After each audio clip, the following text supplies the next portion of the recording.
Hello, thank you for tuning in. Stuart the Unrepentant Atheist here, and I'm just about to go to spend Christmas with my mother, so I'll be away for a few days. Won't be making any videos. I think she would find it quite strange if I was if I was making videos, and you know, she'd be wondering what on earth I'm up to.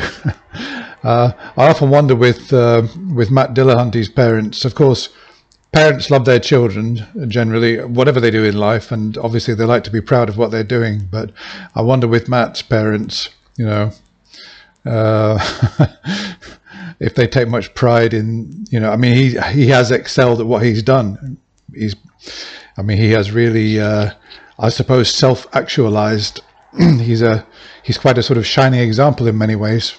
But I wonder, given that Matt's parents are both fundamentalist Christians, how much kind of pride they take in what he's achieved.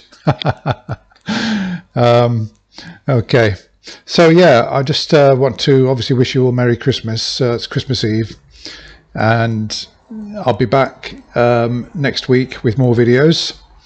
But rather than just say Merry Christmas in this video, I'm going to be doing one or two other things as well.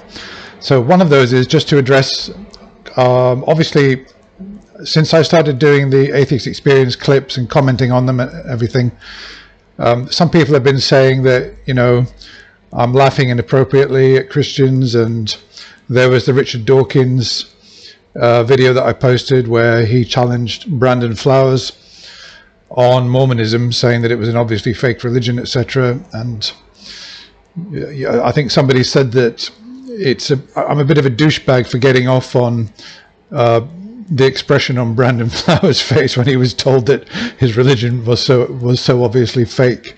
And yeah, I admit it's not the best possible thing to laugh at people's religious beliefs.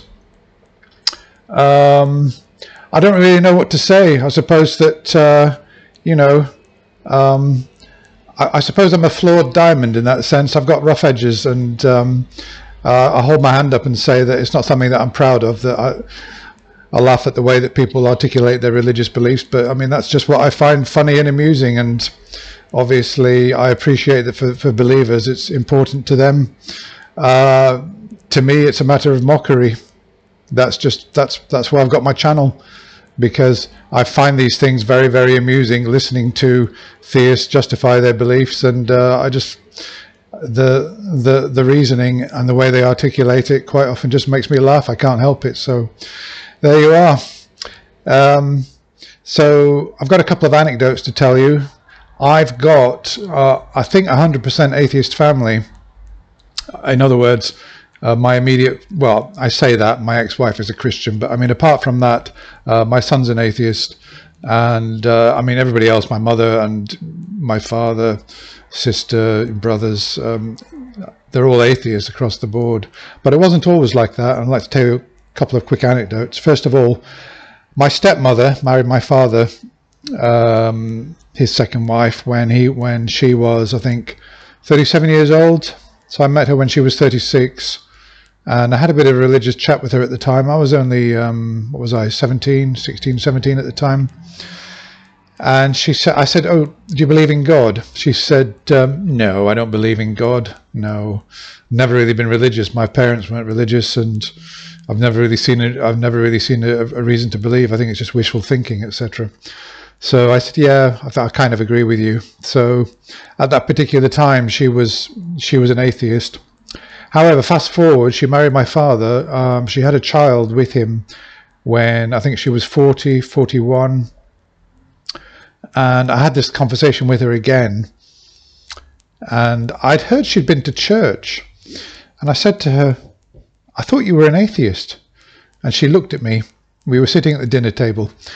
And her eyes were shining, you know. She was blooming in happiness. And she said, "Not anymore." I said, "What? Why?" She said, 2 weeks ago I was in bed and I was just thinking about how lucky I am that, you know, I've had this perfect child, and I just felt so much love inside me, and I just knew there was a God. I just know there's a God, and I've become a Christian. I go to church every week, I pray every day, and I thank God for everything that I've got. Obviously, I mean, in those days, I wasn't the sort of arch atheist that I am now, and I just shrugged my shoulders, says, "Oh well, okay, well, you know, that's fine." I didn't really say anything more about it. Fast forward 20, 25 years. Oh God, so much time.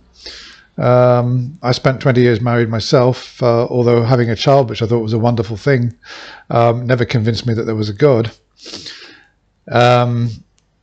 I got divorced eventually, and I found myself sitting around that very same dinner table 25, 30 years later,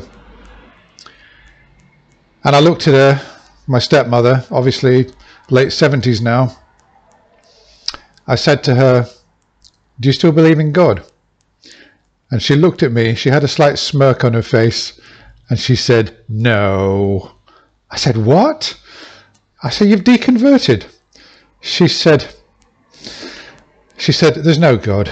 I said, "So all those years ago when you were sat telling me that you were in bed and you suddenly knew there was a God, what happened?" And she says, "Well," she said, "my son convinced me."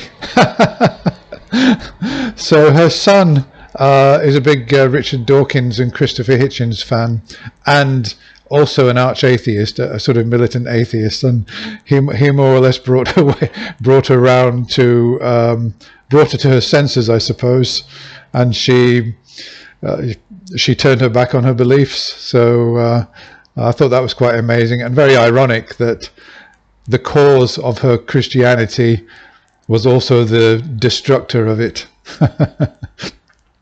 Okay, and then the other one is my mother. So growing up, yeah, my mother gave me a Bible when I was about 10 years old, and I suppose I was a Christian.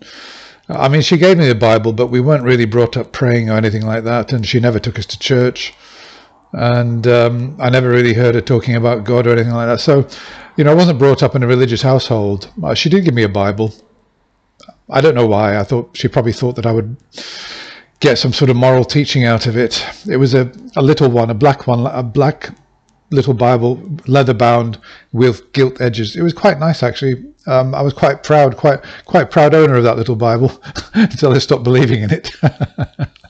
So yeah, my mother was never really religious, and then of course she divorced my father, and then years later, when I was already an adult, I discovered that she'd become a born-again Christian.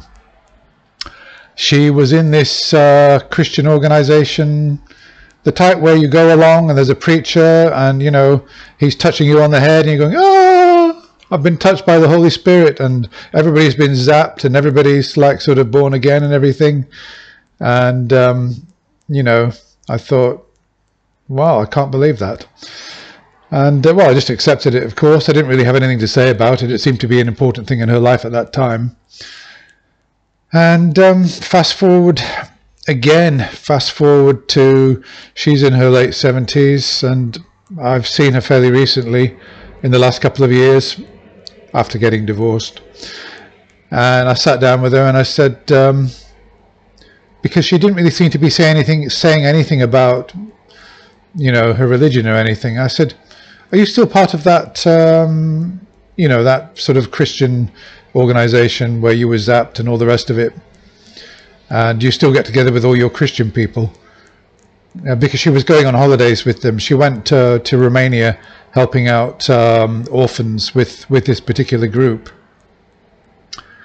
and she looked at me and she says, "Oh, those people, they're a bunch of hypocrites."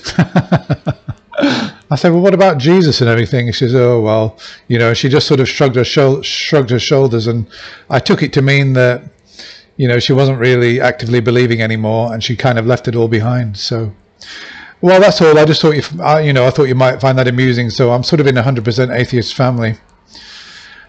So guys, thanks for being with me. I'm nearly at 1,000 subscribers. I've got lots of plans for my channel, and I wish you a very happy and a very Merry Christmas, and look forward to seeing you just before the new year. Goodbye.